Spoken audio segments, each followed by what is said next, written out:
नमस्कार दोस्तों। Current affair की क्लास में आपका हार्दिक स्वागत है। आज है 17 फरवरी 2026। आज की इस क्लास में हम कवर करने वाले हैं वह 10 सवाल जो आपकी आने वाली परीक्षाओं के लिए अति महत्वपूर्ण है। देखना मिस मत करना, लास्ट सवाल बहुत इंपॉर्टेंट है। तो चलिए शुरू करते हैं आज की क्लास। आज का पहला सवाल है, हाल ही में जारी हैंडले पासपोर्ट इंडेक्स 2026 में भारत का कौन सा स्थान प्राप्त हुआ है? What is the index India rank in handle passport index 2026? तो कौन सा स्थान प्राप्त हुआ है? तो ये हुआ है 75वां। कौन सा 75वां स्थान प्राप्त हुआ है 2026 हैंडले पासपोर्ट इंडेक्स में? हैंडले पासपोर्ट ये किसके द्वारा जारी होता है? ये हैंडले और पार्टनर्स के द्वारा जारी किया जाता है, हैंडले पासपोर्ट इंडेक्स। तो इसमें भारत को 75वां स्थान मिला है 2026 में। ये रैंकिंग पासपोर्ट की वीजा फ्री और वीजा ऑन अराइवल पहुंच के आधार पर तय की जाती है। और 2025 में इसकी रैंक थी 80। याद रखना।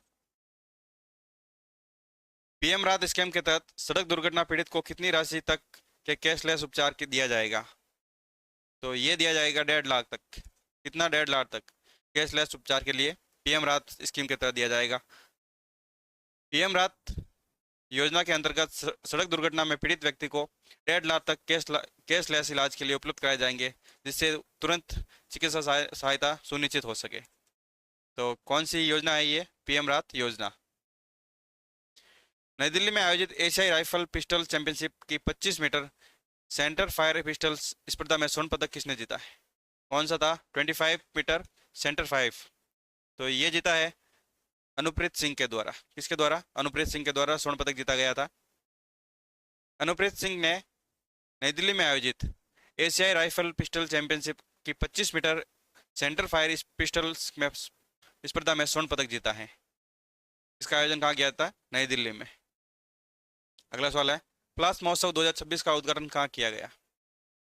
वेयर वॉज द प्लास महोत्सव 2026 इनोग्रेटेड? तो ये क्या गया था? नई दिल्ली में। कहाँ किया गया? नई दिल्ली में।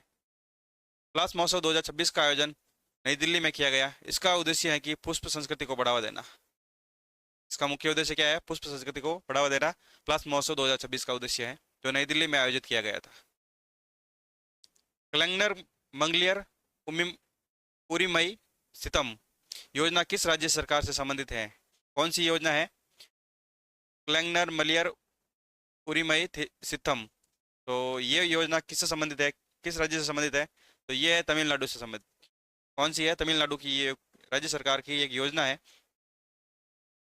यह योजना तमिलनाडु के सरकार के द्वारा शुरू की गई थी, जिसके तहत महिलाओं को वित्तीय सहायता प्रदान करना होता है। इसका मेन उद्देश्य है कि महिलाओं को वित्तीय सहायता प्रदान करना। कौन सी योजना है? ये योजना है कलंगर मलियर उमियर सितम की योजना। इंडिया एनर्जी वीक 2025 में FIPI award 2025 oil and gas products company of the year किसे मिला है?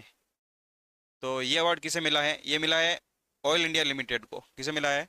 ऑयल इंडिया लिमिटेड को मिला है ये award. Indian oil India limited को इंडियन एनर्जी वीक 2025 में यह प्रतिष्ठित पुरस्कार मिला है। याद रखना। अगला सवाल है, आरबीआई के संजय अग्रवाल को किस बैंक के MD और CEO के रूप में 3 वर्ष का कार्यकाल विस्तार दिया है?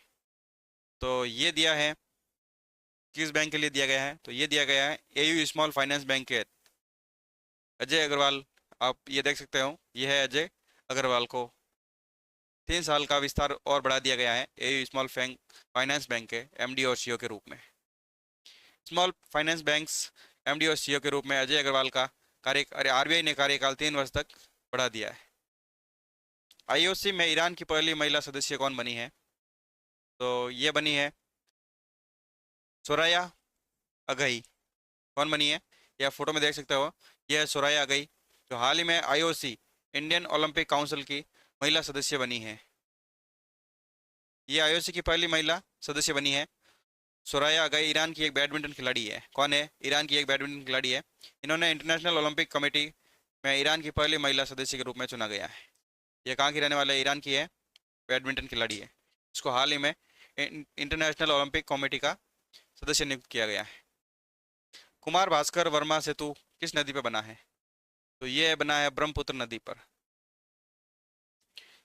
ये सेतु ब्रह्मपुत्र नदी पर निर्मित है, जो असम में एक महत्वपूर्ण संरचनाओं को परियोजना है।